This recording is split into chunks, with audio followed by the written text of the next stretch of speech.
Okay, so I'm actually just gonna make a quick little video describing this 88 Bronco 2's fuel reservoir and how to bypass it, because I wasn't able to find anything, so I had to sort of figure it out myself. But after calling around to a bunch of mechanics, so this is the fuel reservoir. Mine was cracked right there at the gasket. You can kind of see there, and it was just pouring out fuel anytime I'd shut it off. I think it happened because the tank was dirty when I bought it, and some old gas flew through and had to replace all the filters and pumps, and this was the last piece of it. But so right up in here, it's gonna be right on your fuel line. You got the two outside bolts right there. And once you get those disconnected, this is then free. But went ahead and so you can see that's the housing that it did sit in right there. Went ahead and separated all the lines. There's a lot of different sizes going on, so actually most of them are going to be a quarter. Just one is going to be 3/8, and the 3/8 guy is going to be right there. It's going to be your supply side. They color coded this one, so it made it a lot easier for knowing which hose to hooks up to which one. They actually alternate on the reservoir here, so when the fuel line, the intake goes this way, and then it comes out the bottom there, so you don't want to just connect the top to the top.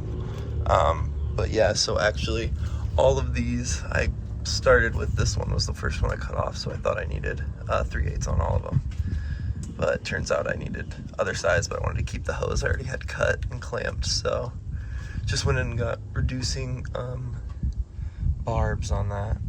So it's 1/4 to 3/8. Then just connected my hose, and yeah, that's basically it. I looked around for a replacement on this for a while. I was actually able to find the part number after talking to Ford for way too long for them just to let me know that they don't make it anymore and they can't find anybody that made it. And I called around and wasn't able to find it. These were only really used in dual tanks and maybe another filtration system, but for the most part, the only reason I could find that this would ever even be in here was for if it was at like an incline. If your truck was sitting like that, they didn't want it to ever stall out or something, and whatever. I mean, it's basically worthless. If you get a good fuel pump in line up there, and if you have a good fuel pump back in your tank, there should be no worries. But yep, so I bypassed that, and I'll turn it over for you guys real quick so you can hear it start.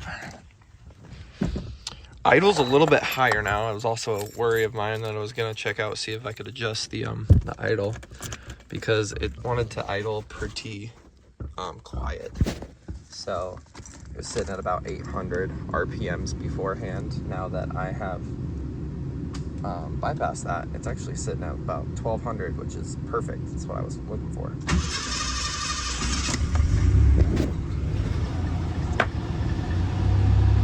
Yeah, kind of a slow start. I am on a very big incline right now. I got this thing jacked up, so it's actually, you know, sort of simulating what it would be like to be on a big incline.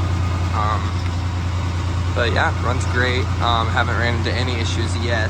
I'll wait a couple days before I post this to make sure this actually works. But yeah, this thing is donezo and garbage, so